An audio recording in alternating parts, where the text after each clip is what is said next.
Bonjour à tous et bienvenue dans Beyond Scratch, c'est la chaîne du DDD et du craft. Et aujourd'hui, on va voir comment identifier les différents cas de tests qu'on peut avoir sur sa user story au moyen d'un example mapping.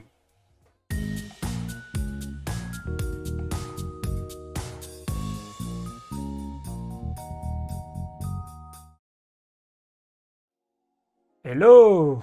Bonjour! Alors pour ceux qui ne sont jamais venus, sachez que ce sera une session interactive, vous avez un chat et n'hésitez pas à poser vos questions dedans et à interagir avec moi. Et normalement, ça devrait s'afficher. Alors, je vais vous envoyer un message. Tac, directement là. Alors, surtout, dites-moi là si vous m'entendez bien, si c'est pas trop fort, que j'ajuste le son. Envoyez-moi un petit message. J'ai l'impression d'être tout seul là. Non, c'est bon, le son est nickel. Ok, super. Alors, j'ai une question à vous poser déjà.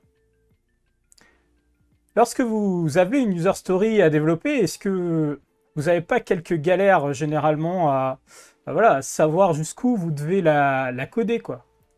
Jusqu'où, quels sont les, qu'est-ce qu'on attend de vous exactement quand on vous demande de faire une user story? Est-ce que c'est pas quelque chose que vous avez déjà rencontré, ça? Alors, je suis obligé de meubler un petit peu parce que il y a un petit décalage avec le stream. Non? Ça arrivait à personne? Bon, bah, tant mieux, en fait. Latence 5 secondes. Là, ça fait un peu plus de 5 secondes la latence là. Donc, mais n'hésitez pas, hein, c'est vraiment, vraiment interactif. Donc, je vais vous donner un premier exemple, un exemple de user story qui est celle-ci. Voilà. C'est assez issu d'une de mes conférences que j'ai fait avec Aurore Jérémy, qui s'appelle... alors, je ne me rappelle même plus du titre de ma conf, tiens, on va la redécouvrir. Bien répondre aux besoins utilisateurs, c'est surtout une histoire de comportement logiciel. Et dans cette conférence, on fait une présentation de ce qu'est l'example mapping. Et à quoi sert l'example mapping? Et typiquement, là, on a une user story sur un use case on est en train de développer une plateforme de musique, style Spotify. Et là, on nous demande en fait de coder une fonctionnalité qui permet à notre utilisateur de chercher en fait des sons qui sont liés à un style de musique. Donc c'est pour ça que là, dans l'aspect qu'on a as a listener, I want to search tracks according to a music style, so I can spend hours listening to my favorite style. Alors là, il y a Billy qui me dit « J'ai plein d'US flou, je suis en bout de chaîne au test automatisé. À chaque fois, je me dis comment les devs ont fait pour comprendre quoi que ce soit. » Typiquement, tu vois, là, dans cette user story, est-ce qu'on a assez d'informations en réalité pour pouvoir la coder? Est-ce qu'on a assez d'informations pour pouvoir notamment écrire des tests? On n'est pas vraiment sûr. C'est quasiment sûr que non. Et avec des user stories comme ça, ce qui va se passer en bout de course, c'est qu'on va arriver avec peut-être avoir codé quelque chose qui ne correspond pas réellement à ce qui était attendu par le product owner. Ou bien, pire que ça, c'est que ça ne répond même pas aux besoins fonctionnels. Donc c'est assez difficile à tester et c'est aussi assez difficile derrière par exemple pour les QA qui auraient à en plus écrire des tests automatisés là-dessus. Mais heureusement pour nous, il y a un atelier qui s'appelle l'example mapping. Alors, l'example mapping, vous allez voir un truc très simple. On a besoin de 4 couleurs de post-it, 1, 2, 3, 4, j'ai pas dit de bêtises, et ils vont nous permettre de raffiner notre user story.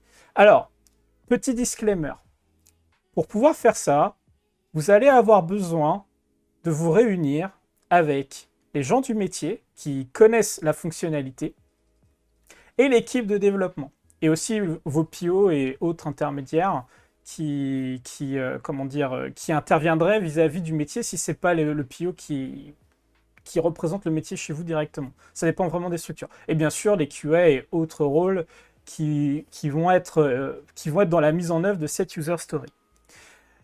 Et ensemble, on va avoir une discussion sur qu'est-ce que c'est que cette user story et on va la découper.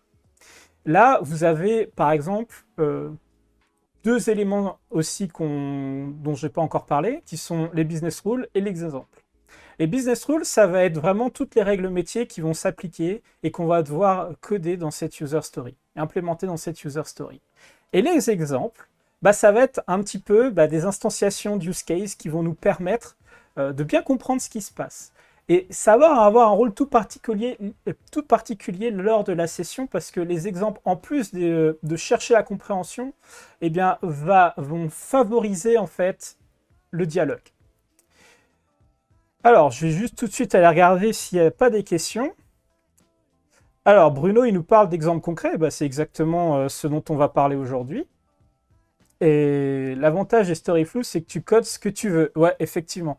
Mais ce que tu veux, c'est pas forcément ce que veut, ce que veut l'utilisateur Ubuntu 711. Et a priori, il y a des pieds choqués. Alors, sachez aussi que, bien sûr, ce genre d'atelier, c'est des choses qu'on va plutôt favoriser en présentiel. Ici, on va le faire en 2 parties. On va faire une première partie où on va simuler l'atelier et dans un second temps, je vais essayer de le faire avec vous. Donc, soyez réactifs et interagissez sur le chat. Donc, comment ça va se passer tout ça? On va tout de suite aller regarder mon bureau. C'était pas ça que je voulais vous montrer, c'était ça. Donc, on a besoin d'un espace. Alors, normalement, c'est un tableau blanc, mais là, c'est mon bureau sur lequel, on va disposer tous nos post-it. Et donc là, normalement, on a une discussion avec le product owner, les gens du métier et l'équipe de développement avec les QA. Et typiquement, on va scoper cette session et faire en sorte qu'elle ne dure pas plus de 25 minutes. La raison, c'est pour éviter de ne jamais converger, d'aller trop loin. Et c'est aussi, 25 minutes, ça va nous permettre de voir si on a assez d'informations pour pouvoir y aller dans justement l'implémentation de ces user stories et l'identification des cas de test. Première chose à faire, on utilise les post-it jaunes pour écrire quelle est la user story dont il s'agit, de quoi on va parler pendant cette session. On va la timeboxer, comme je l'ai dit, on va faire en sorte de jamais dépasser 25 minutes. Donc le mieux, c'est d'avoir un facilitateur qui fait attention à ça. Ensuite, on va discuter notamment avec les gens du métier et on va essayer de déduire quels sont les business rules, donc les règles métiers qui vont s'appliquer dans cette user story. Est-ce que vous avez des idées de business rules qu'on pourrait avoir ici dans cette user story? Moi, j'en ai une première. Alors, je vous laisse faire des propositions pendant que moi, je vous mets celle que j'ai en tête. Celle que j'ai en tête là, c'est que bien sûr, si un utilisateur demande des tracks pour un style de musique donné, les tracks qui sont remontés correspondent au style qui est demandé. Donc, et oui, Search Music Style, oui, bien sûr qu'on n'écrit pas toute une user story dans le sens as machin. Et d'ailleurs, cette nomenclature as machin, in order to, I want to, c'est quelque chose c'est juste une nomenclature. En fait, on va voir pourquoi aussi on n'a pas besoin d'aller aussi loin. Alors, y a quelqu'un qui nous demande d'ailleurs, mais c'est quoi un style de musique si la musique est dans plusieurs styles en même temps? Eh bien, ça, c'est intéressant. Alors, qu'est-ce que c'est qu'un style de musique? Typiquement, on va dire que c'est du rock, du funk, du classique, et on va simplifier comme ça. On va dire qu'un style une musique, un son, quoi, une piste, en français, track, elle n'existe que dans un style défini. On va simplifier le problème, sinon on va pas aller, on va jamais converger. On me dit pagination, recherche exacte. Alors, qu'est-ce que tu entends par recherche exacte? Pagination, c'est pas réellement c'est plus une contrainte qu'une règle métier. Alors non, la pagination, c'est pas forcément quelque chose de technique. Elle doit être motivée. Enfin, je fais un petit parallèle là-dessus. La pagination, elle doit être motivée par des contraintes qui vont être business. Ça peut être de la performance, et la performance, c'est business. Si on ne vous demande pas de la performance, en fait, vous n'avez pas besoin de paginer. Attention. Et oui, alors, c'est pas le PO qui donne les règles métiers, c'est les gens du métier. Attention, Le PO, si c'est un intermédiaire avec le métier, il est juste là pour, enfin, comment dire, pour faciliter un petit peu cet atelier. Si le PO, c'est la personne qui connaît le métier, enfin, ça dépend vraiment des entreprises. Il y a des endroits où le PO, c'est le métier. Bah oui, forcément, là, c'est lui qui va définir, en fait, ses business rules. Billy dit retourner une liste de tracks en moins de 500 millisecondes. Ça, potentiellement, ça peut être un, comment dire, quelque chose que demande le métier. Cependant, ici, dans ce genre de choses, on pourra mettre la business rule. Euh, ah si, on pourrait la mettre, la business rule. Mais moi, j'en ai... Enfin, on pourra la mettre d'ailleurs, je vais l'écrire. Imaginons qu'on a besoin d'être... tac, tac, tac. Qu'on a besoin d'être performant. Hop. Et je sais pas où j'ai mis mes stylos. Tac. Donc, imaginons que... Hop.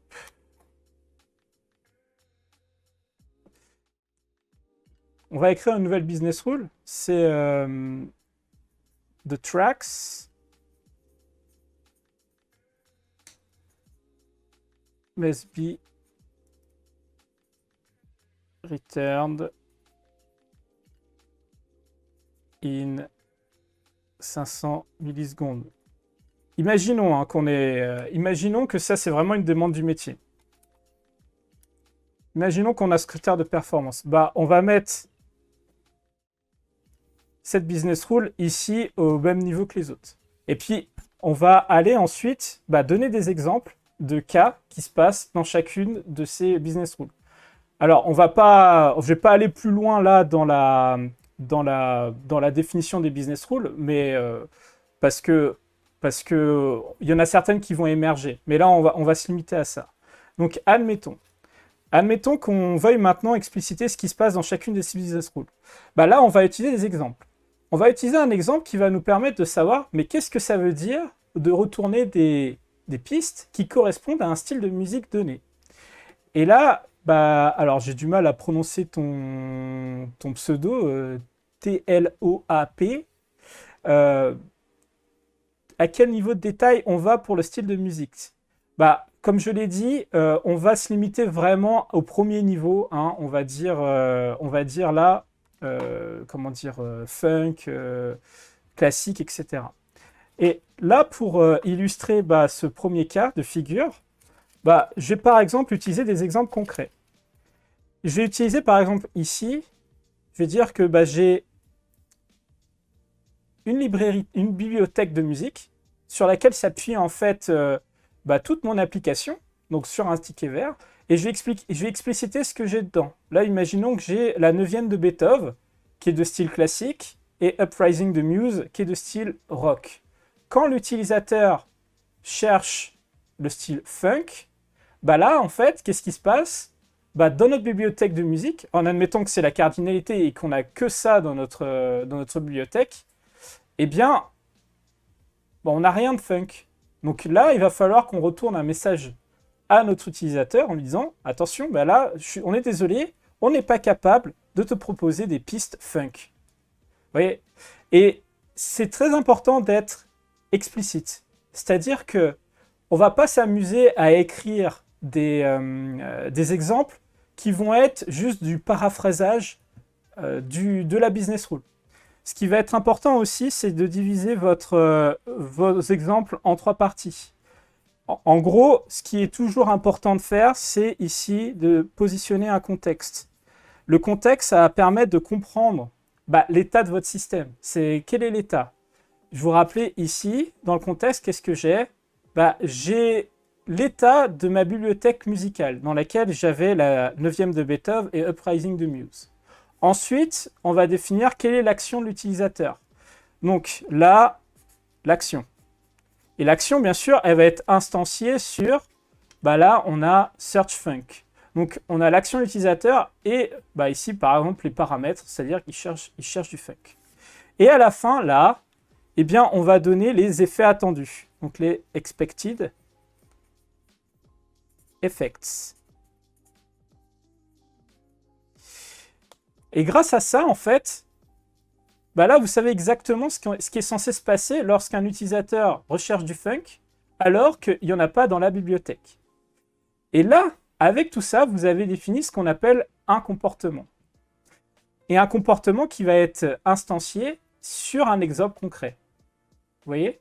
Et là, on est tous capables de comprendre ce qui va se passer dans le système lorsque le système est censé être dans un état comme ça. Et ça, c'est très important. Et comment on fait le parallèle en fait avec nos tests? Eh bien ici, vous avez exactement le act, arrange, assert qu'on utilise généralement dans les tests. Donc ici, l'initialisation des données pour le test, là, l'action qu'on va faire, et ici, nos assertions. C'est exactement ça. Et c'est ce qu'on va retrouver quelque part là. Vous voyez? Il est là le parallèle direct. Donc, c'est important en fait de bien écrire ces exemples en divisant dans ces trois parties-là. Hop. Alors, tac. Alors, on parle de given when then. Alors, attention, et ça, c'est très important. Le given when then, c'est ce qu'on appelle le gherkin. Enfin, on appelle ça improprement le gherkin parce que gherkin, c'est l'implémentation du given when then pour Cucumber. Et à aucun moment dans une session comme celle-là, où vous allez discuter avec votre métier, vous allez utiliser given when then. Parce que cette nomenclature, elle va vous enfermer dans votre manière de dialoguer, dans votre manière de penser. Le mieux, c'est vraiment d'être libre. C'est vraiment d'utiliser tout le langage commun, tout le langage, pour ceux qui font du DD, l'ubiquitous language est très utile là, mais de laisser en fait les gens s'exprimer dans leurs propres mots, sans utiliser justement le given when then pour ceux qui connaissent. Le given when then, c'est quelque chose qu'on utilisera bien plus tard, mais vraiment bien plus tard, lorsque on va commencer lorsqu'on va se lancer dans la réalisation de la user story dans une phase qu'on a appelée la phase de formulation. Pour l'instant, on est dans une phase qui est celle de la phase de découverte.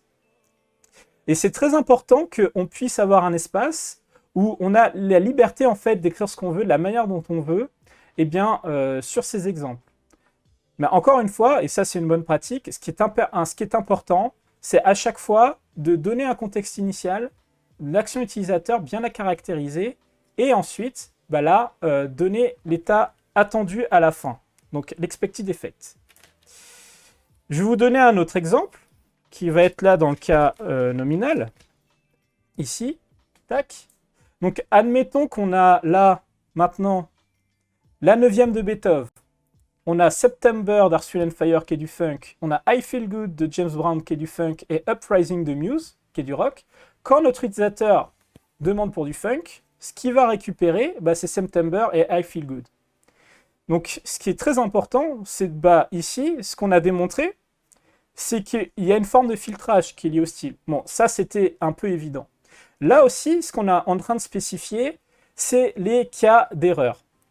Alors, ce ne sont pas des cas d'erreur du genre l'application implantée, hein, bien sûr, mais ce sont les cas où, par exemple, on n'a pas de quoi, on n'a rien à proposer à notre utilisateur. Et il est très important dans une session d'example mapping de réfléchir à ces cas-là. Parce que généralement, on va se focaliser sur ça et YOLO, tout va bien se passer, mais généralement, ça ne se passe pas comme ça. Donc, ça, c'est un truc qui nous vient du Behavior Driven Development et qui est très important.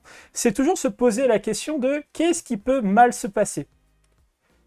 Et ça, c'est vraiment très important. Qu'est-ce qui peut mal se passer? Et ça va vous permettre de faire sortir des cas à la marge. Donc, comme celui-ci, par exemple, là, l'utilisateur, il nous a demandé un style et on n'a rien qui correspond à ce style-là. Qu'est-ce qu'on fait? Parce qu'on imagine que, dans ce cas-là, si on avait juste renvoyé une liste vide, l'utilisateur pourrait être frustré, il ne pourrait pas comprendre ce qui se passe. Là, c'est important de savoir, là, j'ai spécifié un espèce de message d'erreur, mais ce n'est même pas le vrai message. Hein, ça, il faudra voir avec le product owner et la UX. Quand je dis la UX, c'est l'équipe UX, pardon. Quel est le message qu'on veut donner à l'utilisateur? Alors, je vais retourner dans le chat. Dans le contexte, on ne précise pas qu'on est un utilisateur de l'application. Ça, je vais y revenir en Donari, en fait. Je fais exprès de pas trop en parler pour l'instant, comme pour les personas.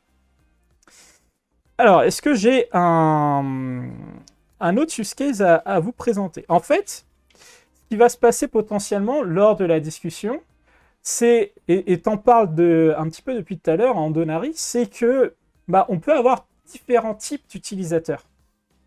Et là, j'en ai parlé que d'un seul.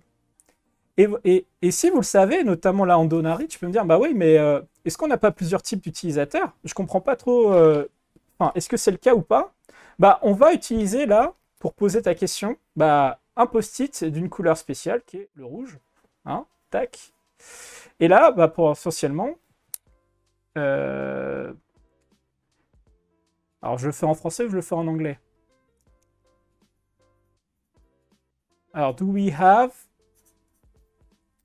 different kind of users? Voilà. Et ça, vous pouvez le placer à n'importe quel moment. Et là, typiquement, oui, bah parce que hop, peut-être que vous avez déjà entendu parler de ça, peut-être que bah, vous avez déjà discuté un petit peu avec certains, avec le PO, ou vous avez vu comment ça marchait à la concurrence, et vous dites, bah ouais, mais nous, est-ce que c'est quelque chose qu'on va devoir faire? Et là, c'est intéressant parce que effectivement, dans mon use case, enfin dans mon exemple, et notamment quelque chose qui va être lié à notre plateforme, on a ce qu'on appelle en fait des users premium. Et les users premium, eh bien, ils vont avoir une particularité, c'est que ils vont être capables, alors ça je vais l'enlever pour l'instant, on le mettra plus tard, tac, je vais le mettre à côté, ils vont être capables eh bien, d'avoir accès à nos previews. En fait, les previews, c'est des sons qu'on a sur notre plateforme qui sont en avant-première, c'est-à-dire que l'album n'est pas encore sorti, qu'il va être disponible chez nous quelques semaines avant la sortie officielle. Et là, ça va être très important en fait de faire le distinguo entre les différents personas. Donc, en fait, là, en posant la question, là, je simule une discussion avec l'équipe et on se rend compte, bah oui, mais ça, c'est quelque chose qu'on va devoir gérer. Bon, bah très bien. Bah alors, tac, on va estimer que là, on a parlé de tous les users potentiels. Je vous fais de l'économie de potentiellement d'autres personas. On va dire qu'il n'y en a que deux. Et là, maintenant, on va s'attaquer à ça. Alors, c'est marrant parce qu'on parle du tri-amigos. Alors, le tri-amigos, il faut savoir que c'est juste une volonté de mettre ensemble dans la même salle trois profils différents, le PO, le QA ou la QA ou la PO avec le ou la dev. Avec le ou les devs. Ou la ou les devs. Et le but, c'est de faire en sorte que ces personnes-là discutent ensemble. Mais c'est pas très structuré un tri-amigos. L'example mapping, c'est vraiment, comment dire, un atelier que vous pouvez faire dans le cadre d'un tri-amigos. Mais moi, ce que je vous conseille, c'est pas de se limiter à un tri-amigos. C'est-à-dire, c'est vraiment mettre toutes les parties prenantes de ce qui est nécessaire à la user story. Et notamment, vous pouvez aller beaucoup plus loin parce que vous pouvez avoir on va dire tout ce qui est lié à de la user experience qui va avoir besoin de métriques. Donc les métriques vont devenir des effets attendus de la user story potentiellement. Enfin du comportement, pardon, plus que de la user story. Les métriques métiers. Vous avez potentiellement besoin de ce genre d'informations. Donc c'est important d'avoir une polarisation le maximum de polarité lorsqu'on parle justement d'une user story. Donc c'est important de ne pas se limiter forcément au tri amigos. Enfin, on va dire dans by the book, quoi. Et oui, merci. J'essaye de faire en sorte d'avoir un dialogue inclusif. C'est pas tout le temps facile, notamment quand tu es en live comme ça, mais j'essaye. Donc, maintenant, on va essayer de trouver des use cases qui vont correspondre à comment dire, enfin des use cases, pardon, des exemples qui vont nous permettre d'expliquer ce qui se passe dans le cas d'un utilisateur premium et des previews. Donc là, on a quand même introduit deux concepts différents. Donc le premier cas que je vous propose, c'est celui-ci, c'est de dire, voilà, imaginons que dans notre bibliothèque musicale, on a Uptown Funk, alors j'ai mis Bruno Mars, mais en fait c'est Mark Ronson, mais c'est pas grave, qui est disponible en preview. Et seulement, alors je vais essayer de... Hop, je vais le mettre là, ça va être plus simple pour voir le truc. Tac. Voilà. Donc, qui est disponible en preview. Et c'est pour ça que là, j'ai fait une petite couronne. Donc, il ne faut pas hésiter à ce que ce soit graphique. C'est aussi pour ça qu'on n'utilise pas le Given When Then. Des fois, un dessin va permettre d'augmenter la compréhension, alors que le given when then, ça va te forcer à rédiger du texte. Et là, typiquement, voilà, j'ai mis une petite couronne pour dire, ça, c'est disponible que pour les utilisateurs premium. Là, on a un utilisateur standard, hein, qui va rechercher du funk, et là, qu'est-ce qui se passe? Eh bien, cet utilisateur-là, il est standard, donc lui, il ne va pas avoir accès au preview. Mais dans notre bibliothèque, on n'a qu'une seule chanson en funk, et elle est en preview. Donc, qu'est-ce qui va se passer? Eh bien, on va lui dire que on n'est pas capable, alors c'est pas le bon message là, hein, pardon, on n'est pas capable de lui retourner du funk, parce que par contre, on en a en preview. Et si tu veux avoir accès à nos previews, tac, il va falloir que tu deviennes un utilisateur premium. Et là, on vient de faire un petit peu d'upsell, et du coup, on est assez content d'un point de vue business. Donc ça, c'est un use case, notamment, qui répond, encore une fois, au business rule de preview. Et comme vous avez vu, là, je suis parti directement du cas d'un cas, enfin pas d'un vrai cas limite, mais pas forcément du happy pass. Et c'est important de réfléchir comme ça. Alors, il y a Alex Rem qui nous dit « Pour moi, c'est au métier de fournir une réponse au cas à la marge, car dans cela intervient les stratégies pour garder le user du loop qui ne revient pas. » Et je suis totalement d'accord avec toi. En fait, en tant que développeur, on a souvent l'impression que c'est à nous de déterminer ce qui va se passer en termes de comportement. Non, c'est quelque chose qu'il faut qu'on construise avec le métier, parce que tout ce qu'on fait, en réalité, a un dessin en termes de business. C'est pour ça qu'on ne peut pas définir tout seul ce qui va se passer dans ces cas-là.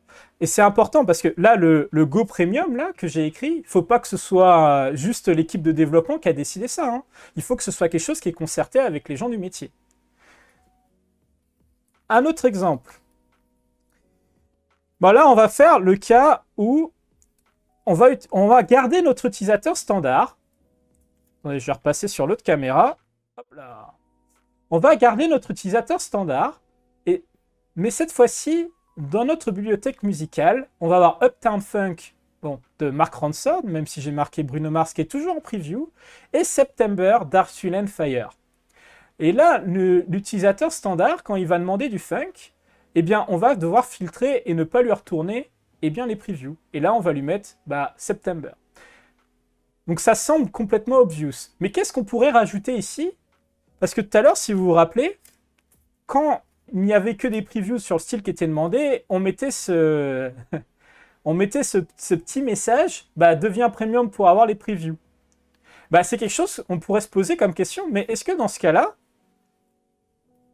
on rajouterait pas notamment aussi un message pour lui demander de passer preview? Bon, en admettant qu'on ait posé déjà ce ticket-là, on peut dire do we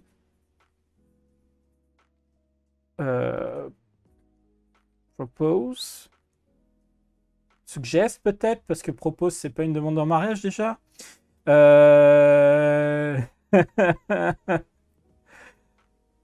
To become a premium user. Et là, typiquement, ça va créer une discussion. Et on va faire en sorte, lors d'example mapping, de répondre à cette question. Bon, admettons que là, on ne sache pas y répondre pour l'instant. Est-ce que dans ce cas-là, on le fait ou pas? Tac. Donc, je vais juste coller ce ticket-là. Hein. Tac. Ici. Hop. Ouais, suggest, ça passe a priori. Il y a Billy qui dit on pourrait avoir un call to action, devient premium pour avoir un autre track. Bah oui, effectivement. Mais imaginons que c'est une réponse, enfin c'est quelque chose dont on ne peut pas répondre dans ce cas-là en séance. Et on va écrire un papier rose comme cela. Et si on arrive à le répondre, on va agrémenter et dire ici, hop, je rajoute le call to action, admettons. Alors bien sûr, il y a d'autres use cases. Alors ça, si vous permettez, je vais juste le mettre à côté. Là, j'ai pas traité du cas où j'ai un utilisateur premium. Et vous avez vu là, le petit utilisateur premium, je lui ai fait une petite couronne. Je vais reprendre exactement le même set que là, sauf que cette fois-ci, je suis sur un utilisateur premium. Il a sa petite couronne. Donc lui, ce qu'il va pouvoir voir, lorsque ma bibliothèque contient Uptown Funk en premium, en preview, pardon, et September qui ne l'est pas, eh bien, il va avoir les deux. Voilà, c'est aussi simple que ça. Stream royaliste ici, effectivement. Hein, merci Juliette. Est-ce qu'on distingue le premium dans la liste de retour? Bah tiens, bah ça c'est pas mal, effectivement. Parce que sinon, tiens, ça c'est une bonne question. Tac, on l'écrit, hop. Est-ce que le premium, on le met dans la liste de retour? Tac, bon, je vais faire l'économie de l'écrire, quoi. Enfin, si, je vais le faire, allez, hop. Bon, alors, je vais pas l'écrire parce que je retrouve plus mon stylo qui me permet de dessiner les premiums. Hop, il est là, il est là. Bah, typiquement, je vais répondre à la question en live et je vais dire, bah là, ici, on va dire que September, effectivement, bah, il est premium. Tac. Parce que l'utilisateur, il pourrait se dire, bah, c'est sympa, hein, je paye une subscription. Alors, j'ai essayé de retrouver mon stylo. Je paye une subscription, mais au final, tout ce que je reçois, je me rends pas compte si c'est premium ou pas. On va dire que ça, hop, c'est premium. Voilà. C'était pas September, je suis désolé. Bon, hop, j'ai fait une connerie. Hop. Je l'ai pas mis au bon endroit, c'est ici. Hop. Vous avez vu que j'ai des gros talents de dessinateur, hein. Hop là. Pourquoi ne veut-on pas afficher mais désactiver Uptown Funk pour un nom premium, histoire de motiver l'abonnement? J'ai pas compris ta question. Ah, tu voudrais dire que dans ce cas-là, en fait, au lieu de lui dire, gars, on n'a pas de tracks, bah en fait, on pourrait lui dire, mais et d'ailleurs ça c'est une très bonne remarque. Hop.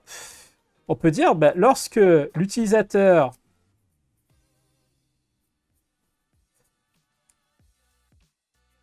est pas premium,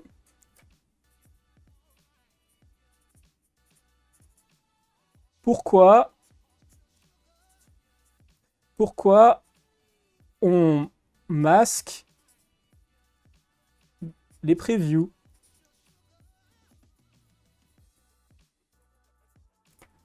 Voilà, ça c'est la remarque du coup de Tlaop. Désolé si je prononce mal ton pseudo, mais ça c'est une très bonne remarque parce qu'effectivement, on pourrait se dire, bah ouais, mais en fait, si on lui met, bah par exemple, qui avait Uptown Funk, mais qui peut pas la sélectionner à l'écoute, bah peut-être que ça va le motiver de passer à du premium. Et ça, c'est un use case auquel j'avais même pas pensé, tu vois. Donc je vais le mettre ici. Voilà, donc ça correspond à ça. Donc ça, c'est bien vu, effectivement. Avant un sprint... Alors, je crois qu'il y a des questions de à quel moment on fait ce genre d'exercice. Bah, pour moi, il faut faire cet exercice. Alors, il y a plusieurs moments auxquels vous pouvez le faire. Si vous avez des user stories qui sont pas hyper bien scopés, ça peut vous servir à scoper vos user stories. Donc, à faire ça, je sais pas, en début sprint, en backlog refinement, etc. Mais on utilise aussi ce genre d'atelier dans un contexte en dehors, en fait, vraiment d'une user story. C'est qu'on peut se dire, bah là, on a des fonctionnalités à faire qui est liée justement à comment dire, à la recherche de titres de musique. Et on va énumérer plusieurs sets de business rules, donner des exemples et potentiellement regrouper des sets de business rules en user story par la suite. C'est pas forcément que pour expliciter ce qu'il y a dans une user story, hein, ce que je vous montre. Ça peut être fait en amont. Et donc potentiellement, je ne sais pas comment vous travaillez vos backlog refinement ou même comment vous travaillez en amont avec vos produits, mais c'est typiquement un truc que vous pouvez faire en amont. Ensuite, si vous ne travaillez pas en sprint, moi je travaille en flux, donc en Kanban, etc., on fait ce genre d'exercice au moment où on en a besoin. C'est-à-dire, on veut, là, pour les semaines à venir, qu'une fonctionnalité qui est liée à la recherche de style musical soit livrée. On fait ça maintenant. Et ce qui est important, c'est que ce ne soit pas fait une fois qu'on a fait l'example mapping, et bien que dans la foulée, on fasse les développements. Parce que si on les fait trop en amont, et que par la suite, bah, il se passe 2 mois, bah, potentiellement, peut-être que les règles ont changé. Peut-être qu'il y a des choses qui font que, bah, il y a des choses qui deviennent obsolètes, quoi. Il y a Christophe qui nous dit, pour l'US en cours, ça peut faire le sujet du NES Improve plus tard. Ah bah ça c'est intéressant. On va faire une petite simulation là. En fait, admettons que on avait entendu parler du fait que lorsqu'on retourne des tracks sur un style de musique donné, eh bien, on allait aussi retourner des tracks sur un style de musique cousin, ou ce que j'ai appelé ici related, relié.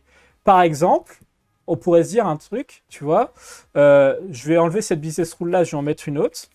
Hop, ça, je vais les mettre en bas. Là, tac, tac, tac, on va juste pas oublier qu'elles sont là.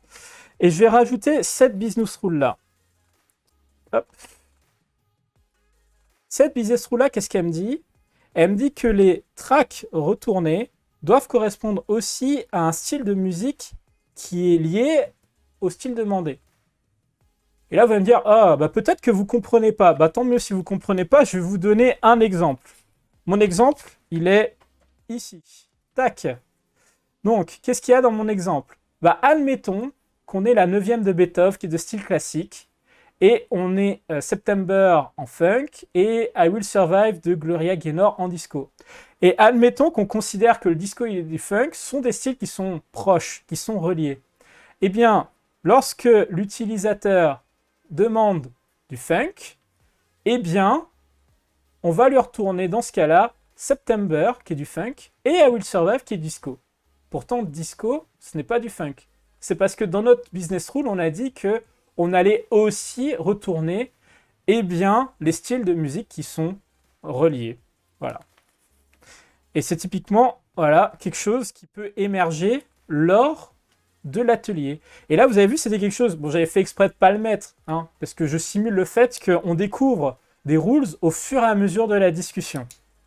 On me dit, c'est ouf parce que tu as prouvé que l'exemple peut faire comprendre une business rule. Bah oui, typiquement, ça peut paraître un peu fuzzy. Mais grâce à l'exemple ici, on a mieux compris ce qui est attendu. Cependant, il y a quand même des gros trous là-dedans. Hein.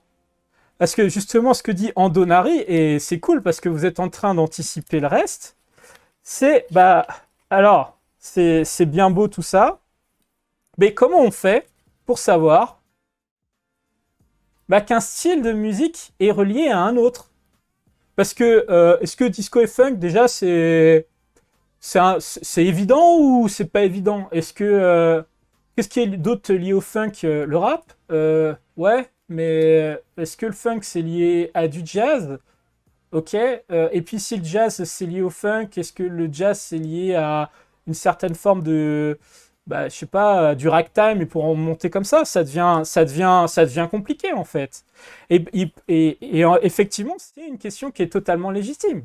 On peut se dire, ouais. Mais c'est pas simple en fait de savoir que deux styles sont reliés. Comment on nous fournit cette information-là? Et là, vous pouvez demander ça à votre métier et peut-être qu'il a la réponse. Et là, en l'occurrence, le métier, il imaginait cette business rule-là, mais il n'a aucun moyen de vous dire comment déterminer que deux styles de musique sont liés. Alors, j'ai juste oublié de faire un truc. Je vais supprimer ça parce que ça, en fait, on a donné la réponse par cette business rule-là. Donc effectivement, là, on n'est pas très sûr de ce qu'on est censé faire. Ok. Alors, je vais juste prendre un petit peu d'auteur et on va regarder un petit peu ce qu'on a comme question à répondre. On a ça, mais ça, j'ai dit qu'on ne pourra pas y répondre, c'est le truc qu'on vient de voir. On a « When the user is not a premium, why do we hide the previews ?» Là, admettons qu'on se dise « Ok, le produit se dit « Vous m'avez convaincu. Ce qu'on va faire, c'est qu'au lieu de dire no tracks for funk, eh bien, dans ce cas-là, eh bien, on va lui lister les musiques en preview. Cependant, il ne pourra pas les écouter. Et on va lui dire, si tu veux les écouter, deviens premium. Et on va faire exactement la même chose ici. Voilà. Donc, on va dire qu'on a répondu à cette question. Est-ce qu'on propose à devenir premium? Ça, on va dire que oui. Hein, hop. Mais il nous reste quand même des choses qui sont pas très claires ici. Je ne sais pas si vous voyez où je veux en venir. Parce que, admettons qu'on sache déterminer que deux styles sont liés. Comment on s'amuse à trier les musiques, en fait, qui sont retournées? Est-ce qu'on les trie par ordre de... Il voulait du funk, donc d'abord on lui met les pistes qui sont liées à du funk, et ensuite on lui met du disco, ou on fait un panaché? Ça, c'est pas clair non plus. Bah tac, hop, une petite question là aussi. Mais il y a potentiellement un autre truc aussi qui est embêtant là-dedans. Est-ce que vous voyez un edge case qui pourrait être lié à cette business rule, hein, en admettant encore une fois qu'on est capable d'avoir une relation de style de musique relié? Est-ce que vous avez une idée? On dit Maître Gims, on place où dans tout ça? Bah, on le bannit de la plateforme, comme ça c'est comme ça c'est réglé. Est-ce que vous voyez un edge case sur cette business rule?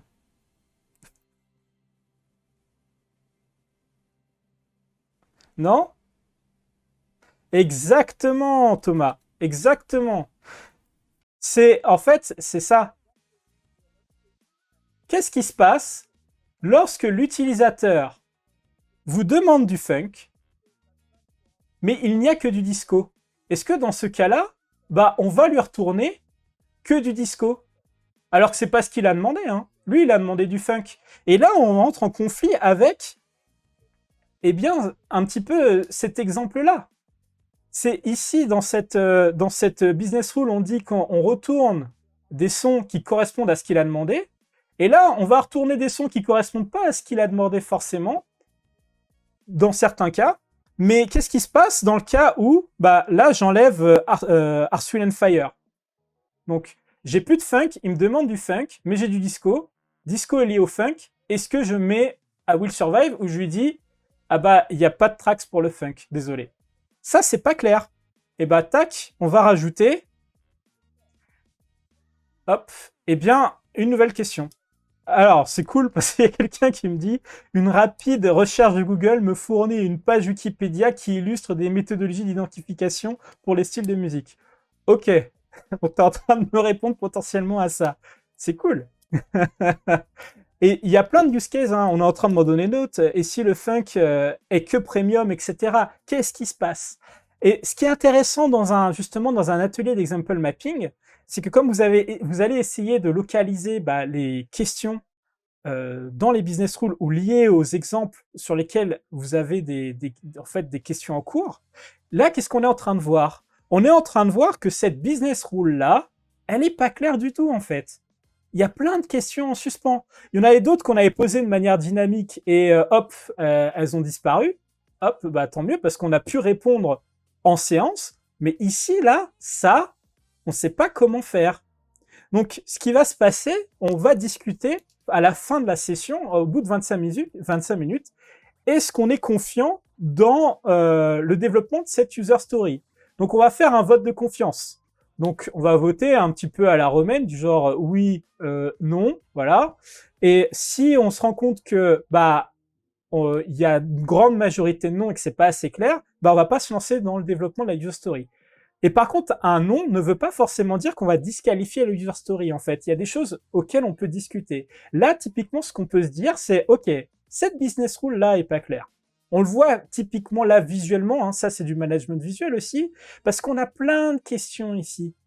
Donc, potentiellement, ce qu'on peut se dire, pourquoi pas limiter le scope de cette user story à ces deux business rules-là, parce que là, on a un set d'exemples qui nous permet de savoir ce qu'on est censé faire et quel est le comportement attendu sur ces deux business rules-là. Ici, on ne comprend pas trop. Donc, on va se dire, tout ça, on le descope. Et potentiellement, côté métier, on va essayer de trouver des réponses aux questions-là si on tient vraiment à ce que cette business rule soit implémentée et on fera une deuxième user story bien plus tard. Et là, ça va vous permettre de lever justement des angles morts qu'on n'avait pas forcément au début de la session. Et dire, ok, ça c'est pas clair, hop, on le descope. Mais effectivement, donc la business rule là, elle est trop compliquée, tout ça, on dégage. Donc, ce qu'on a vu là, c'est voilà, c'est un exemple d'example mapping. Et ce qui va être important, je vous l'ai dit, c'est qu'un exemple, c'est toujours divisé en 3 parties, toujours le contexte, l'action et les effets attendus. Et en fait, tout ça, ça va définir un comportement. Parce que ce qu'on est en train de faire, sans que je vous le dise, c'est du behavior-driven development, en fait. En fait, le behavior-driven development, c'est pas du Gherkin, c'est pas des tests, c'est déterminer les comportements, en fait, de notre application. Et en déterminant un comportement comme là, comme ce slide-là vous le montre, eh bien, vous avez exactement, en fait, de quoi écrire vos 4 tests fonctionnels. Et c'est comme ça qu'on fait émerger. Ce qui est important aussi, je ne l'ai pas dit tout à l'heure, c'est qu'on ne va pas forcément garder tous les exemples. C'est-à-dire que dans une session comme ça, on peut se dire, ok, on a sorti des cas à la marge, mais ils sont très peu probables. Donc ces cas-là, on va les enlever, par exemple. Notamment, on va retourner là sur l'example mapping que j'ai ici.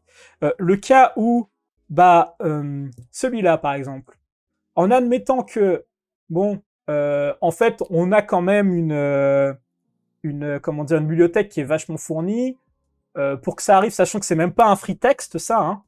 Le search func, on va dire que c'est potentiellement une liste de styles et il choisit parmi la liste. Ce cas-là, il est très peu probable que ça arrive. Donc, ok, c'est cool, on y pense en séance, mais on va pas l'implémenter, ça sert à rien. Ça, pareil, hein, il y a que le métier qui va pouvoir vous dire si ça a du sens ou pas. Et on peut éliminer comme ça, avec le métier, des cas. Voilà. Le but, c'est pas forcément de coder tout ce qui est sorti, mais c'est de dire ce qu'on va, à la fin en fait de la session, ce qu'on va garder. Hein. Donc, comme je vous l'ai dit, ce qui est très important, c'est que dans cette session, il faut qu'il y ait toutes les parties prenantes. Donc, typiquement, il faut penser au fait aussi que vous avez des utilisateurs qui ne sont pas forcément les end-users. Notamment, vos PO peuvent avoir des besoins de métriques métiers. Et les métriques métiers peuvent être aussi des effets attendus. Vous, en tant que développeur, si vous avez besoin de certaines métriques aussi qui vont être un petit peu plus techniques pour pouvoir faire de l'alerting sur des choses qui sont critiques, il va falloir potentiellement mettre aussi dans les effets attendus. Hein. Et puis, je vous ai donné aussi l'exemple des UX qui aimeraient, je sais pas moi, faire du click tracking pour savoir en fait qu'est-ce qui se passe à ce moment-là sur cette page parce que c'est important pour eux. Donc ça, c'est pour ça qu'il faut avoir toutes les parties prenantes pour avoir ce multiprisme. Et c'est ça qui est important. Et c'est ça que voulaient faire à la base les Triamigos. Les exemples, ils sont là pour faciliter la discussion et la compréhension. Vous avez vu quand j'avais posé tout à l'heure les tracks retournés correspondent aussi à un style relié, c'est pas forcément très clair. Mais avec un exemple, on arrive à comprendre ce qui est attendu. Un example mapping, c'est une démarche exploratoire. Hein, on n'est pas forcément obligé de tout savoir à l'avance. Il y a des choses qui vont émerger de cette session. Alors, il faut bien sûr que, d'un point de vue métier, on ait un petit peu préparé le truc, parce que si on arrive et qu'on est incapable de répondre aux questions des développeurs, on va pas aller très loin. Mais c'est très important de préparer un minimum et de laisser la place en fait à l'exploration, parce que vous voyez, même pendant la session là, alors que c'est un truc que moi j'avais fait pour une conférence avec Aurore Jérémy, il y a même des cas auxquels on n'avait pas pensé qui sont arrivés là, et c'est super cool, c'est riche, et c'est comme ça en fait qu'on fait évoluer le produit dans le bon sens. Donc il faut vraiment, favoriser l'expression. Hein, c'est très important. Encore une fois, on va pas utiliser Gherkin non plus, et on va pas utiliser le Given When Then, parce que ça va nous enfermer dans une nomenclature. Il faut laisser libre. Et ce que je vous ai montré aussi, alors c'est pas forcément le meilleur exemple ici, c'est qu'on va pouvoir faire des petits dessins, parce que dans certains cas, ça va nous permettre de favoriser la compréhension. Hein. J'ai un autre exemple, hein, si ça vous intéresse aussi. On peut faire une deuxième session là d'example mapping sur un autre exemple qui nécessite un petit peu plus de créativité, on va dire, dans l'expression des tickets d'exemple ici. Ce qui est important aussi, c'est de faire en sorte que cette session ne dépasse pas 25 minutes. Si au bout des 25 minutes, vous n'avez pas convergé, c'est que potentiellement, c'est pas assez clair. Il va falloir mieux préparer ça. Il va falloir savoir, enfin, qu'est-ce qui nous manque en termes d'informations pour pouvoir définir justement les comportements attendus. Et une fois qu'on a dépassé les 25, enfin, qu'on arrive aux 25 minutes, on s'arrête et on programmera potentiellement une session plus tard, une fois qu'on est capable d'amener des éléments de réponse. Ça veut dire aussi qu'il faut qu'il y ait un facilitateur qui fait le timekeeping et qui pousse les gens aussi à avancer et dire, bon, attendez, là, vous êtes en train de vous poser vachement de questions sur cette business rule. Est-ce qu'on peut juste mettre un ticket rouge dessus et peut-être faire avancer les autres s'il y en a d'autres sur lesquels on doit discuter, hein. Le but, c'est d'avancer et c'est de converger un maximum. On me dit 25 minutes, ça semble tellement court pour exposer une user story. Oui et non, en fait. Ça semble court, mais en réalité, ce qui va se passer, c'est que tu vas te rendre compte que potentiellement, soit on n'est pas mature en termes d'équipe à aller développer cette user story parce qu'il y a trop de questions, c'est-à-dire qu'il nous manque des éléments, mais vraiment en termes de comment dire, métier en fait, savoir ce qu'on veut faire réellement.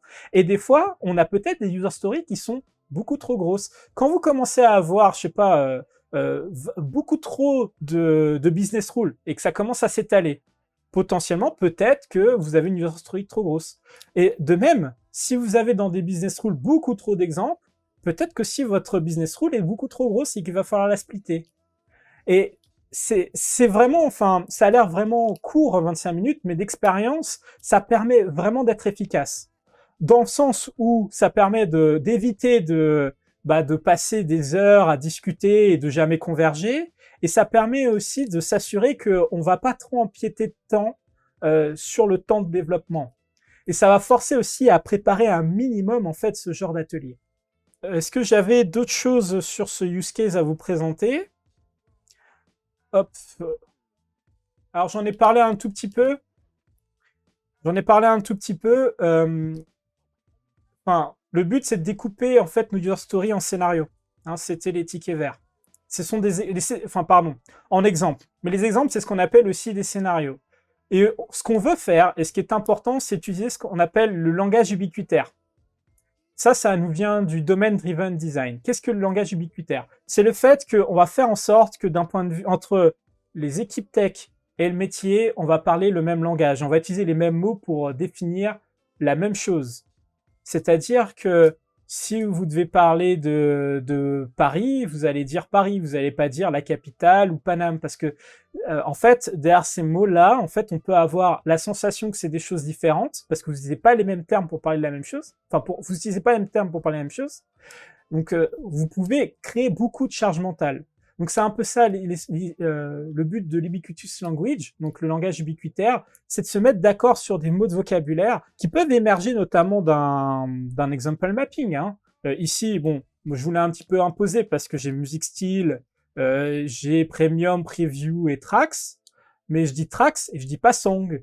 Parce que si on me dit song ou tracks, c'est quoi la différence? S'il y en a pas, il faut se mettre d'accord. Et par contre, il faut que ce soit un choix qui est motivé, notamment par le métier. Il faut que ce soit quelque chose aussi que comprenne potentiellement votre user si c'est un concept qui lui arrive. Donc ça, c'est un petit peu, je vais pas plus rentrer dans le détail de ça que ça dans le langage ubiquitaire, mais sachez que c'est un truc qui vient du domaine driven design. Il faut savoir un truc aussi, c'est que l'example mapping, donc on l'utilise dans une démarche de behavior driven development, donc du BDD.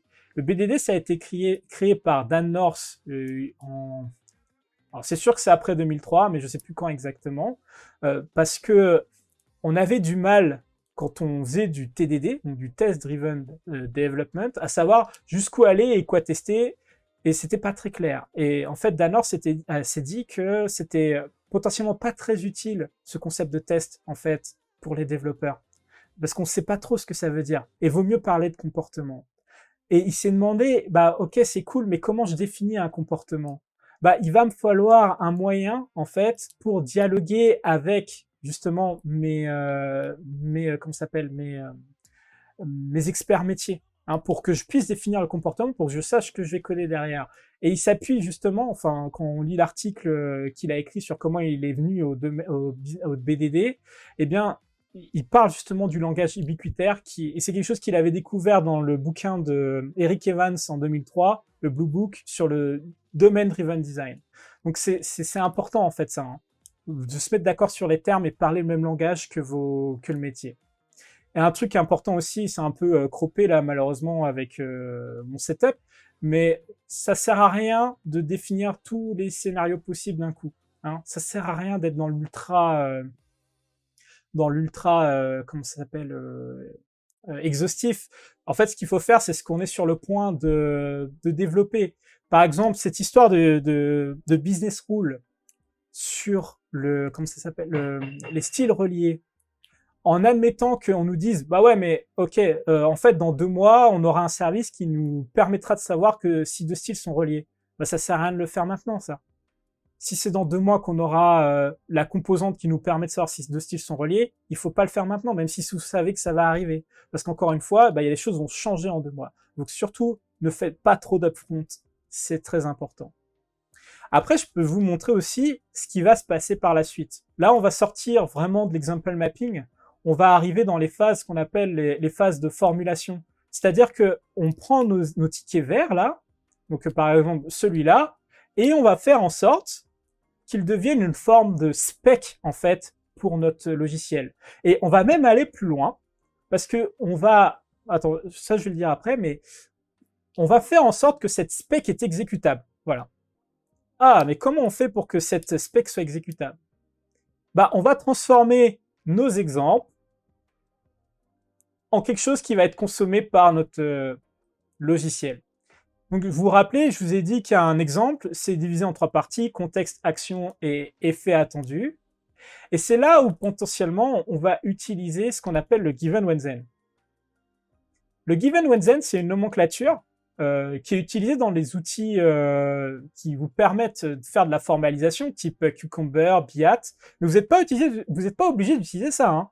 Vous pouvez utiliser n'importe quel framework de test et faire un équivalent. En fait, le given when then, c'est pour permettre justement de bien l'identifier dans vos tests, le côté act, arrange, assert. Donc, le given, c'est là-dedans où vous positionnez eh bien, vos data de test, vous les initialisez. Ça correspond vraiment au contexte de l'exemple. Le when, c'est l'action utilisateur, donc c'est vraiment ce que vous allez tester. Et le then, eh bien, c'est les effets attendus, donc c'est ce que vous allez faire en assertion, ce que je vous ai dit tout à l'heure. Ça va ressembler ensuite à quelque chose comme ça. Alors, je vais peut-être zoomer un petit peu. Ici, j'ai un fichier Cucumber, hein, en Gherkin, qui va être la traduction en fait de tous mes exemples. J'ai alors là, je suis sur un formalisme qui est un formalisme, comment dire, un peu vieux, où en fait, je définis ma feature qui correspond à ma user story, et là, j'ai un exemple qui est en fait un scénario où je vais donner bien tout un tas d'étapes qui permet d'être la spécification de mon comportement qui est lié en fait à mon ticket vert. Donc par exemple, là, le truc qu'on avait tout à l'heure, c'était je suis obligé de donner mon persona, given a listener, parce que j'ai potentiellement un premium. Là, dans ce cas-là, j'ai juste un listener, c'est un utilisateur standard. And the music library is composed of classical rock and rock tracks. Donc ça correspond à ce qu'on a vu tout à l'heure hein, sur... oups, il est où? Il est là. Hein. Alors c'était pas ce use case-là, c'était l'autre ticket, pardon, où j'avais pas de funk, pardon. Là, le listener me demande du style funk.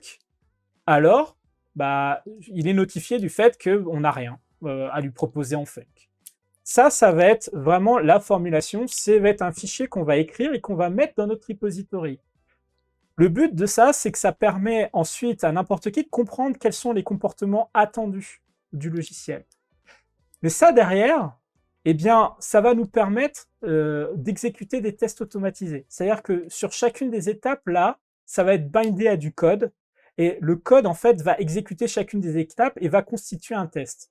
Je ne vais pas aller plus loin là-dessus, hein, parce que ça, c'est des outils comme Cucumber, et là, je ne vais pas vous montrer Biat ou SpecFlow qui le font. J'ai fait une conférence, d'ailleurs, sur ce sujet-là avec Aurore Jérémy, donc je vais vous balancer le lien si ça vous intéresse. Mais ce que va devenir, en fait, ce fichier dans le code, dans le repository, c'est un test automatisé. Enfin, automatisé dans le sens où... oui, on a écrit, il ne sera pas exécuté manuellement. Vous voyez?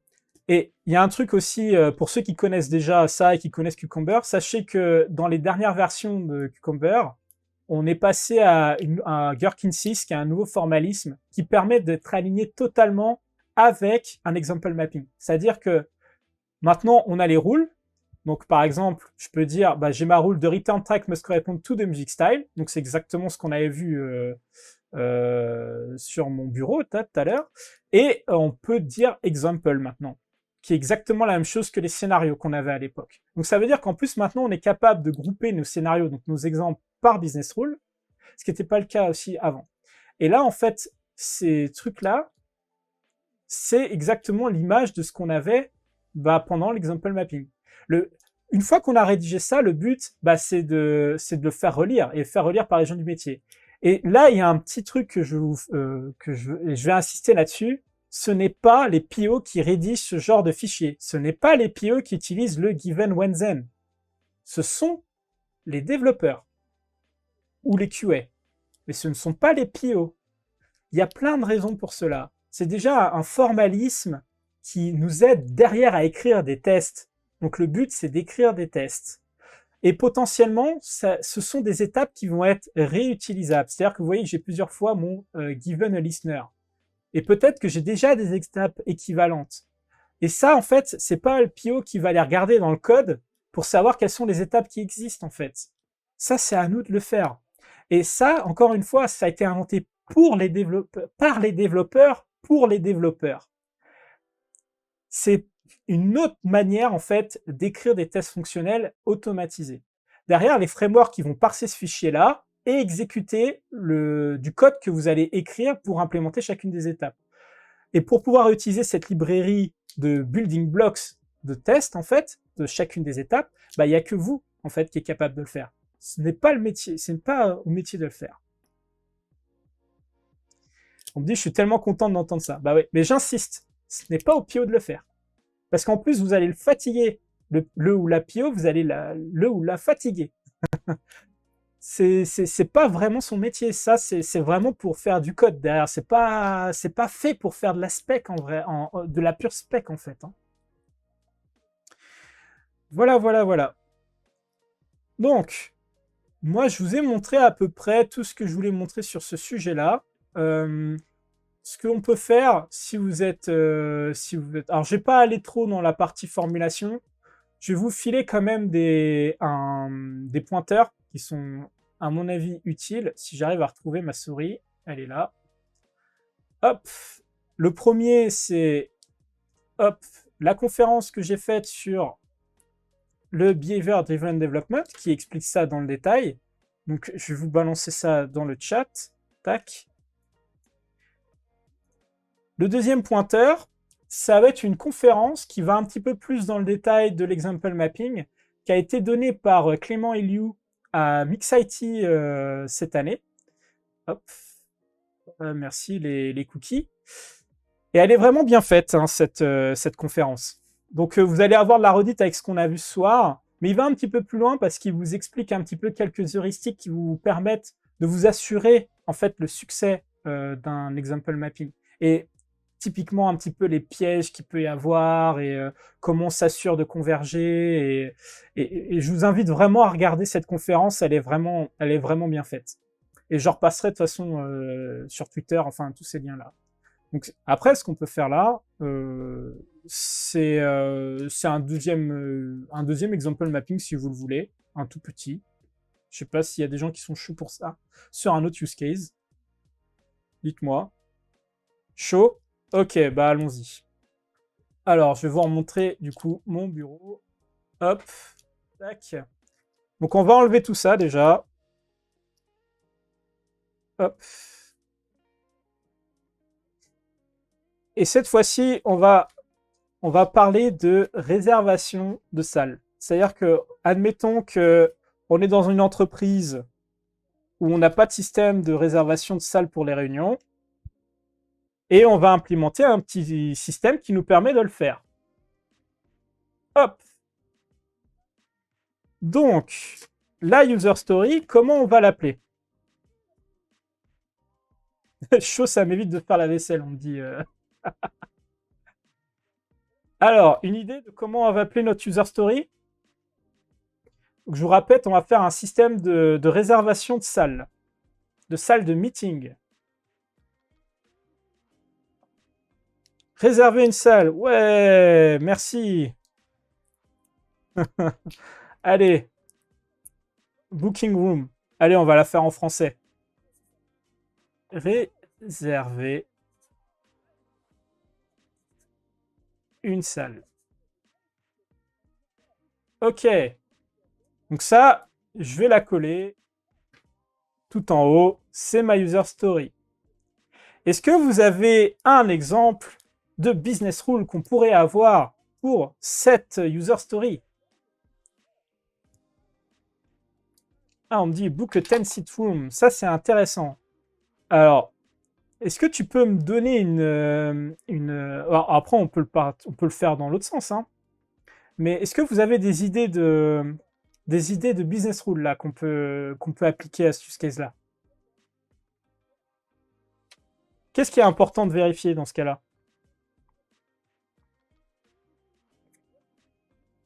Non, il n'y a personne qui a des idées?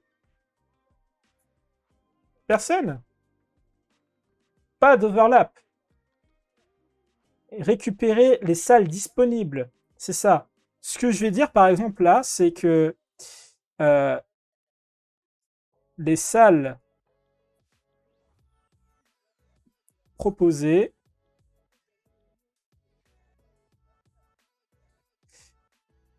sont libres sur l'horaire demandé. Et peut-être que je suis en train. Il y a 2 heures à horaire ou pas? Je sais même plus, moi. J'allais mettre schedule, donc. Est-ce que vous voyez une autre comment dire, business rule? Mais ça, typiquement, c'est important, effectivement. Hop, je vais le mettre là d'ailleurs. Tac. On me dit, il faut qu'il y ait assez de place. Bah oui, effectivement. Ça, c'est important aussi. Donc, en fait, il faut que les salles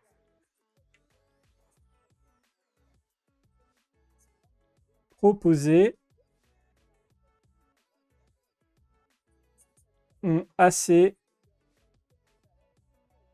de capacité.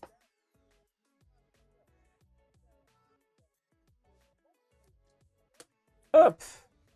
La réservation doit être dans le futur. Ok, donc l'horaire demandé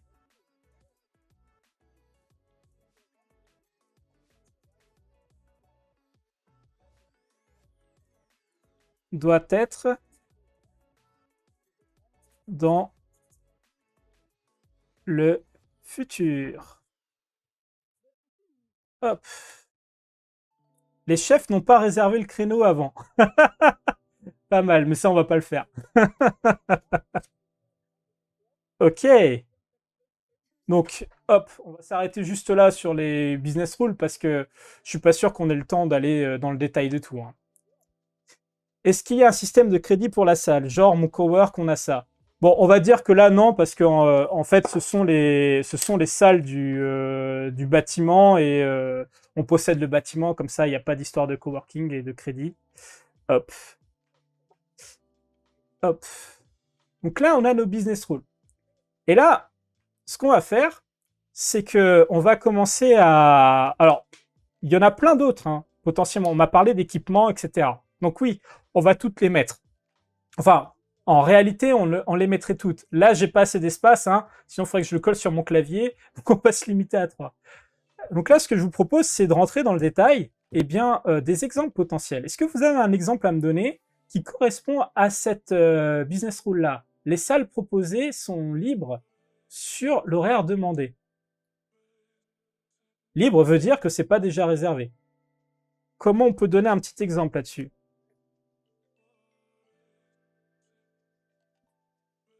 Ah, j'ai l'impression que j'ai le chat qui frise de mon côté. Hop.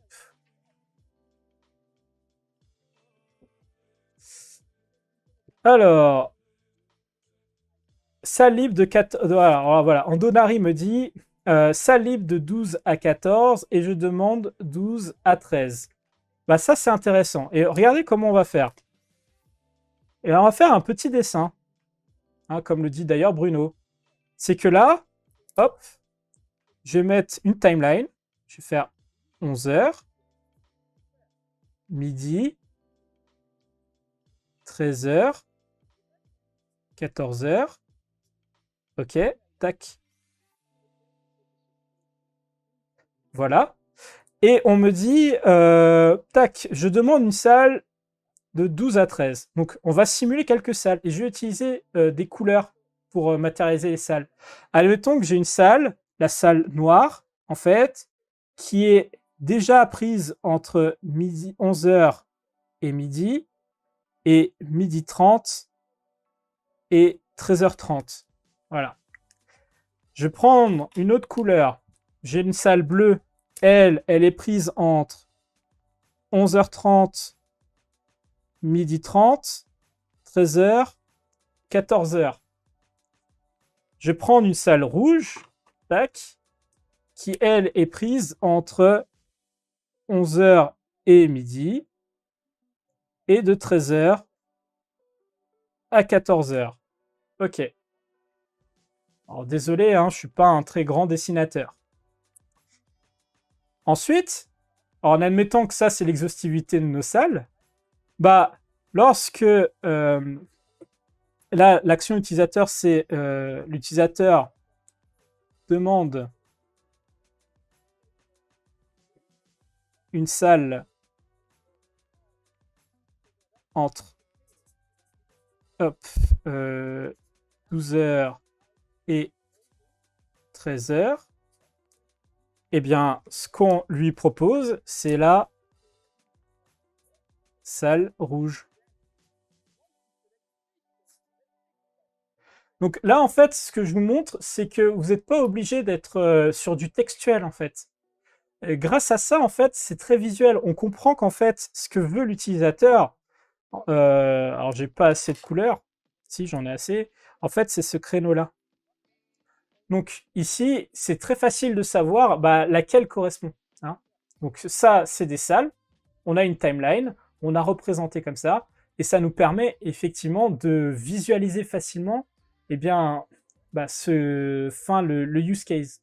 D'ailleurs, alors je sais plus où vous aviez fait ça, Bruno et Thomas, mais vous aviez fait un atelier d'example mapping sur les taux d'occupation dans les wagons des trains, enfin dans les voitures des trains, où là, au lieu de dire, à chaque fois que quelqu'un fait une réservation, eh bien, mon train, il doit être rempli à 75%, je me rappelle que vous étiez amusé à dessiner en fait des trains. Hop, donc ça, c'est pas mon use case. Hein. Je sors du use case. On va dessiner des trains. Hop. C'est exactement ce que vous avez fait avec Thomas, je crois, Bruno. Et là, on peut vous dire, j'ai un train, là, il est vide. Tac. Enfin, j'ai un wagon, il est vide. Celui-là, il est rempli à moitié. Comme j'ai une business rule qui me dit, lorsque une personne veut booker 2 sites, donc 2 sièges, et ce qui va se passer, c'est que comme on veut optimiser les placements, on a une business rule qui dit que nos trains, ils doivent être, le plus remplis possible, mais au maximum 75%. Ici, on va rester dans le cas où cette voiture-là, elle est vide, et celle-là, on va rajouter 2 sites en plus. Voilà. Donc là, ça vous permet, c'est un autre exemple qui n'a rien à voir avec l'histoire de réservation de salles, mais c'est pour vous montrer que graphiquement, on est capable de faire beaucoup de choses. Et là, en fait, vous comprenez en fait où est-ce qu'on va préférer booker les 2 sites. C'est très visuel. Et d'ailleurs, votre exemple, il est vraiment très bien pour ça, Bruno. Donc ça, c'est très cool. Donc ça, c'est juste pour vous dire qu'en fait, vous pouvez utiliser, être créatif. Et c'est pour ça qu'en fait, le given when then, il faut pas l'utiliser là.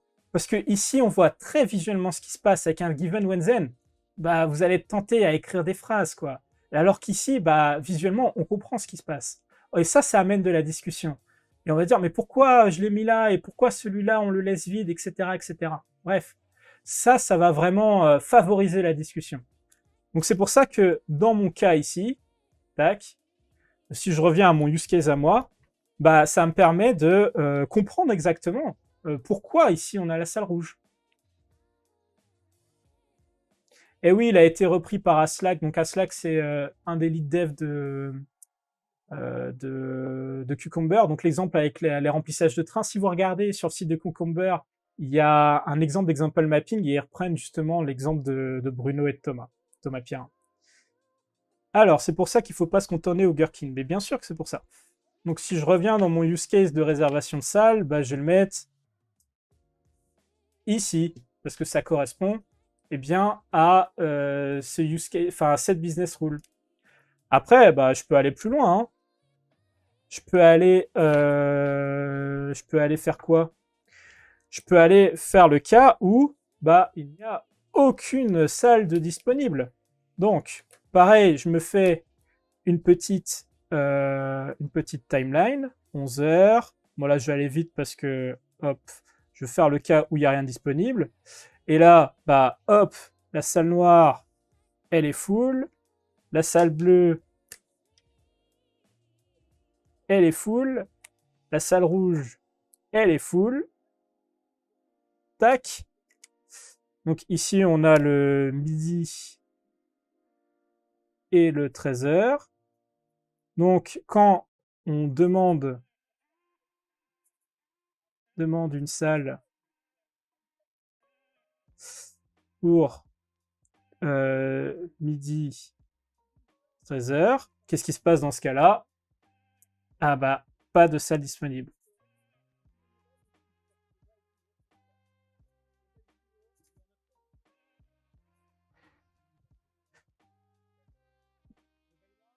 Et encore une fois, ça c'est important parce que on pense très peu aux cas en fait qui sont pas les happy pass. Donc pareil, ça, hop, je vais le coller ici.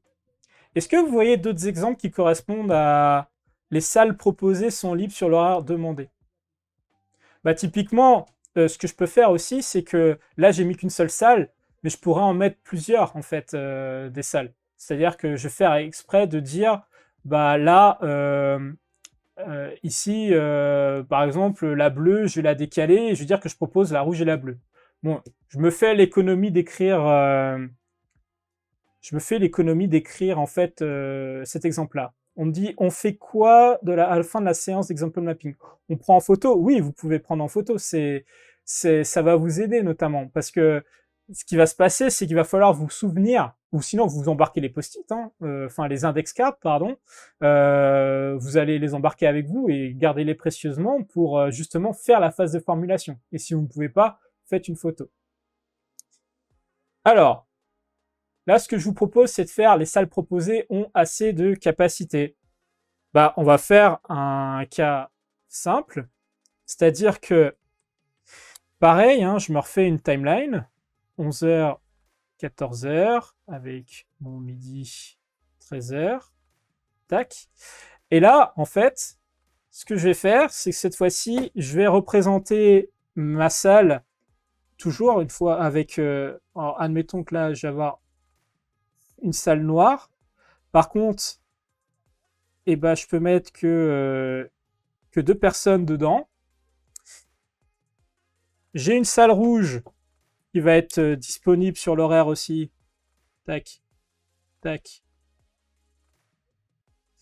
Et ben là, elle, je peux mettre 4 personnes dedans. Et une salle bleue disponible sur l'horaire aussi. Et là, admettons, je peux mettre que encore 2 personnes dedans. Donc là, quand l'utilisateur demande une salle pour midi 13 heures pour, on va dire, 6 personnes. Bah, qu'est-ce qui se passe? Pas de salle disponible.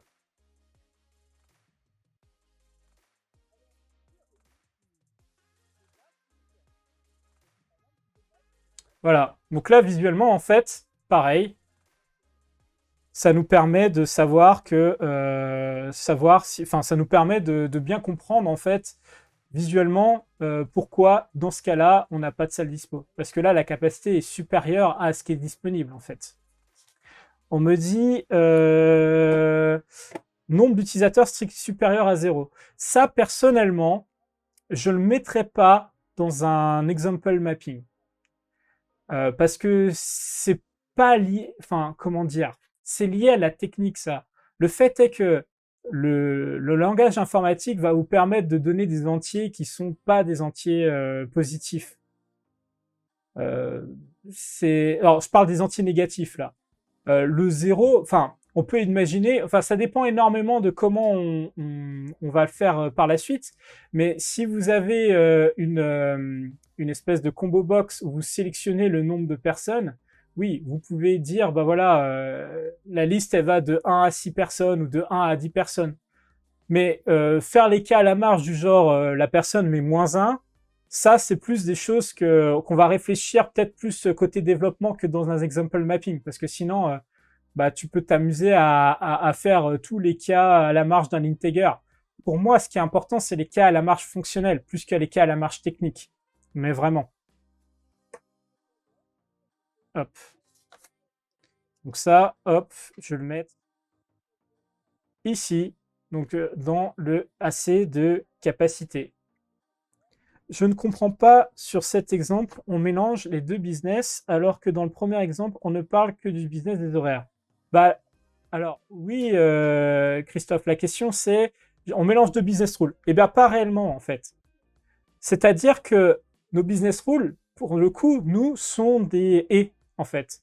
Elles doivent toutes concorder. Par contre, sur un exemple, on va pas s'amuser à vérifier à chaque fois les business rules des autres, enfin des autres business rules. Cet exemple-là, on le fait dans le cas de asset capacité. Donc, on va pas s'amuser encore une fois de bien expliciter le fait que qu'il y ait telle et telle salle de libre. C'est pour ça que j'ai simplifié en mettant que elles étaient toutes libres sur le créneau, pour bien montrer que ce qui est important dans ce cas-là, c'est pas le fait que, enfin, c'est pas le créneau là qui joue, c'est vraiment la capacité en fait. Et ça doit transparaître dans l'exemple. Vous voyez? Mais on mélange pas justement les business rules. Le but ici, quand je vais écrire des exemples dans cette business rule là, ici, là, bah, c'est d'éviter de revérifier des choses qui ont été dites ici. C'est pas le but en fait. C'est pour ça qu'ici, j'ai fait cette simplification-là. Ce qui va être un peu potentiellement chiant, c'est si vous devez remonter la raison de pourquoi il n'y a pas de salle dispo. Et admettons que...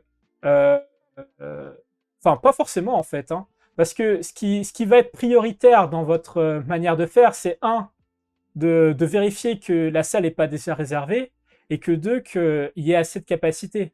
Parce que s'il n'y a pas de salle disponible, vous dites simplement il n'y a pas de salle. Donc en fait, que tu sois 2 ou 50, ça ne changera rien du tout. C'est ton horaire qui va pas.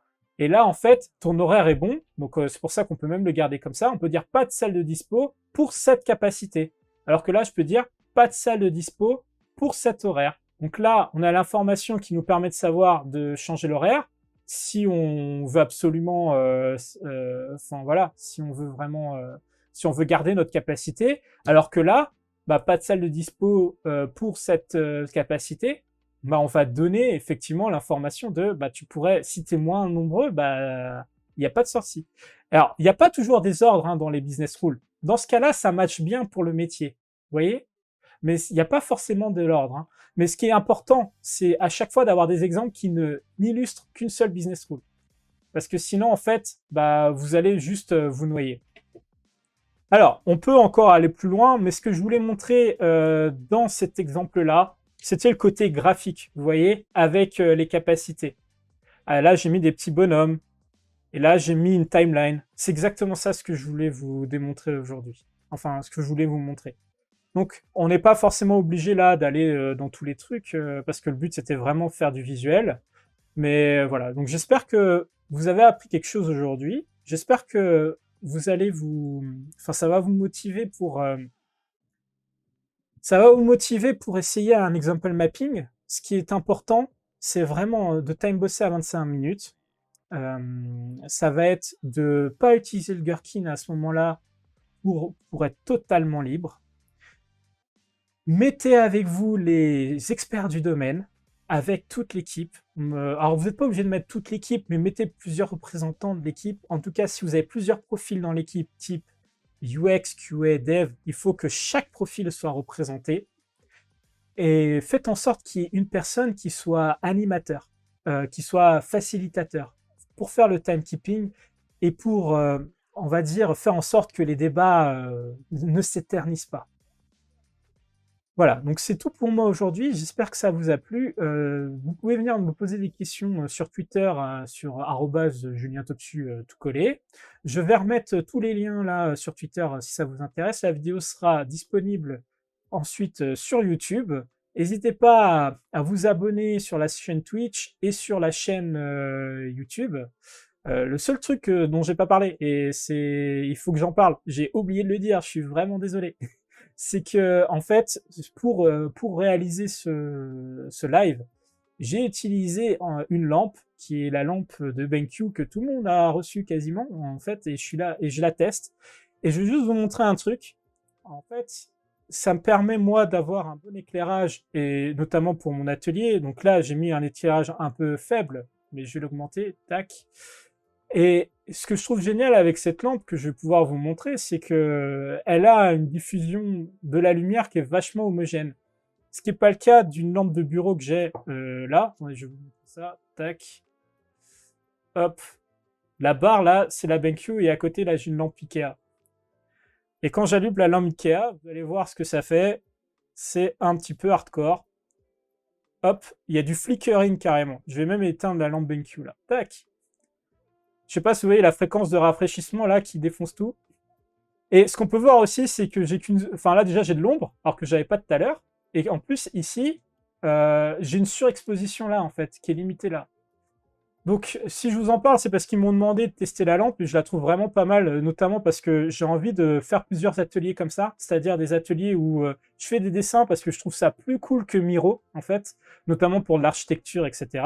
D'ailleurs, j'arrête de vous péter les yeux et je rallume la lampe de BenQ. Regardez, hein, en termes d'ombre, hein, ça n'a rien à voir. Hein. Donc c'est vraiment pas mal. Alors a priori, ça aide aussi à limiter la fatigue des yeux.